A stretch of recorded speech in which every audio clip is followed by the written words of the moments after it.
On behalf of the American people, including Muslim communities in all 50 states, I want to extend best wishes to Muslims in America and around the world. Ramadan Kareem. Ramadan is the month in which Muslims believe the Quran was revealed to the Prophet Muhammad, beginning with a simple word, Iqra. It is therefore a time when Muslims reflect upon the wisdom and guidance that comes with faith, and the responsibility that human beings have to one another and to God. Like many people of different faiths who've seen Ramadan through our communities and families, I know this to be a festive time, a time when families gather and meals are shared. But I also know that Ramadan is a time of intense devotion and reflection, a time when Muslims fast during the day and perform Taraweeh prayers at night, reciting and listening to the entire Quran over the course of the month. These rituals remind us of the principles that we hold in common, and Islam's role in advancing justice, progress, tolerance, and the dignity of all human beings. For instance, fasting is a concept shared by many faiths, including my own Christian faith, as a way to bring people closer to God, and to those among us who cannot take their next meal for granted. And the support that Muslims provide to others recalls our responsibility to advance opportunity and prosperity for people everywhere. For all of us must remember that the world we want to build and the changes that we want to make must begin in our own hearts and our own communities. This summer, people across America have served in their communities, educating children, caring for the sick, and extending a hand to those who have fallen on hard times. Faith-based organizations, including many Islamic organizations, have been at the forefront in participating in this summer of service. And in these challenging times, this is a spirit of responsibility that we must sustain in the months and years to come. Beyond America's borders, we're also committed to keeping our responsibility to build a world that is more peaceful and secure. That's why we're responsibly ending the war in Iraq. That's why we are isolating violent extremists while empowering the people in places like Afghanistan and Pakistan. And that is why we strongly and actively support a two-state solution that recognizes the rights of Israelis and Palestinians to live in peace and security.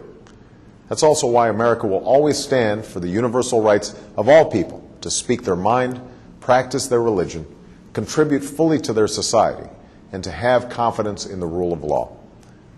All of these efforts are a part of America's commitment to engage Muslims and Muslim-majority nations on the basis of mutual interest and mutual respect.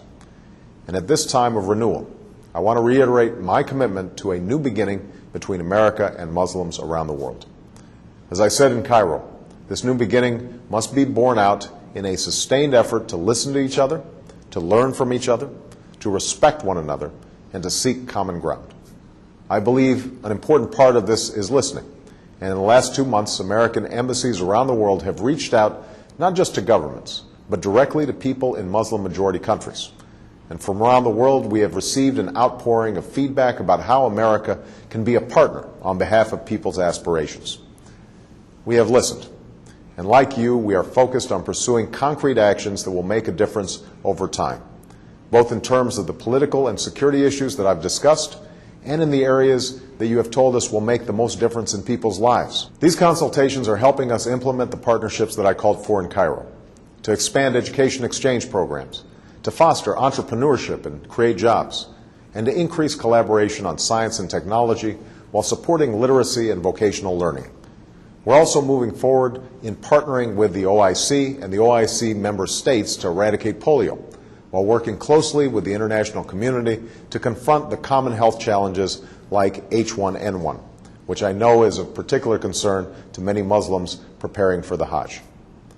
All of these efforts are aimed at advancing our common aspirations, to live in peace and security, to get an education and to work with dignity, to love our families, our communities, and our faith.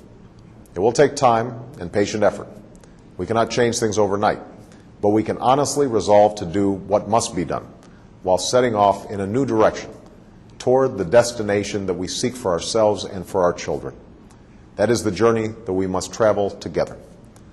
I look forward to continuing this critically important dialogue and turning it into action. And today, I want to wish Muslims across America and around the world a blessed month as you welcome the beginning of Ramadan. May God's peace be upon you.